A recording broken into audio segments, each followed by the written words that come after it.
আসসালামু আলাইকুম। আমি আপনাদের সাথে একটা দারুণ জিনিস শেয়ার করব। প্রথমে আমি একটা টুকরো কাপড় নিয়েছি। আমি আগে এমব্রয়ডারিটা আপনাদের সাথে শেয়ার করেছি। এ পর্যায়ে আমি এটা সুন্দর করে চারপাশ রাউন্ড করে এভাবে সেলাই করে নেব। তারপরে সেলাই করা হয়ে গেলে আমি এটার ভিতরে দিয়ে নিব কিছু পরিমাণে তুলো। দেখুন আমি কি তুলো ব্যবহার করতেছি। এগুলো হচ্ছে আমাদের ঘরে যেরকমের ধরেন সচরাচর সবার ঘরে টেডি বিয়ার কিংবা কোনো ধরনের খেলনা জাতীয় কোনো ফোমেরই থাকেই, সেজন্য কিছু ফোম আমি আগে তুলে নিয়েছি। তার ভিতর থেকে এবার এটার ভিতরে সবগুলো ঢুকিয়ে নিব এক এক করে।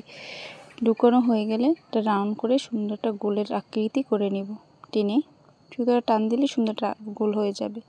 এরপরে আমি কাপের ভিতরে দইয়ের কাপ, এগুলো আপনারা সচরাচর রাস্তায় দইয়ের কাপগুলো দেখে থাকেন বা চায়ের সাথেও এখন এই কাপগুলো দেওয়া হয়, ঘটি চা বলে বা তান্দুরি চা।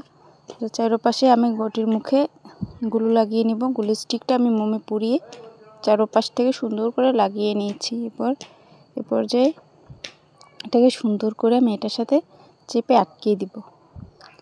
আটকানো হয়ে গেলে দেখুন কত সুন্দর দেখা যায়। আপনারা চাইলে এভাবেও ব্যবহার করতে পারেন বা পায়েল পুঁতি দিয়ে আপনারা ডিজাইন করে নিতে পারেন। আমি অবশ্যই এটার সাথে আরও ডিজাইন করব, সেজন্য আমি এগুলোর জন্য কিছু পুঁতি নিব, যেগুলো মুক্তোর পুঁতি বলা হয়। মুক্তোর পুঁতিগুলো থেকে একটা মালা করে নিব। প্রথমে মালাটা এটার মুখখানা সুন্দর করে মেপে মালাটা করে আমি একটা গিঁট দিয়ে নিব। দেখুন আমি কিভাবে আগে মেপে নিয়েছি, সেজন্য আমি গিঁট্টু দিয়ে দিলাম। গিঁট্টু দেওয়া হয়ে গেলে এটার মুখে আবার ভালো গুলো গাম লাগাতে হবে, যেহেতু এটা পুঁতি, সেজন্য আমি B6000 গুলো ইউজ করেছি। এবার লাগিয়ে দেবো এটার মুখ। দেখুন সুন্দর এভাবে করে B6000 গুলো লাগিয়ে এটার মুখে সুন্দর করে দিয়ে দিব এভাবে করে। এই যে এই পাশ থেকে আমি সুন্দর করে লাগিয়ে দিব হচ্ছে এটা লেজ। এটার মুখের বরাবর আমি একটা মেপে একটা লেজ নিয়ে নিয়েছি। এবার 6000 গুলো সুন্দর করে লাগিয়ে এটার চারোপাশে ঘুরিয়ে আমি লাগিয়ে দিব। তারপরে এটার সাথে আমি এই সাদা রঙের লেসটা সুন্দর করে ব্যবহার করব।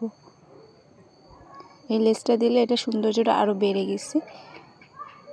এ পর্যায়ে দেখুন আমার পুরোটা হয়ে গেছে লাগানো। বাড়তিটুকু আমি কেটে ফেলে দিলাম। এর গায়ে এবার লাগিয়ে দেব কিছুটা চুমকি।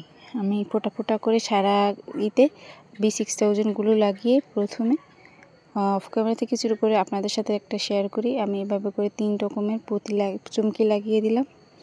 এ পর্যায়ে আমি আমার শুয়ের হোল্ডার বা আপনি হিজাব পিন রাখতে পারবেন, এটার ভিতরে চাইলে যে কোনো জিনিস রাখতে পারবেন, খুব সুন্দর লাগবে।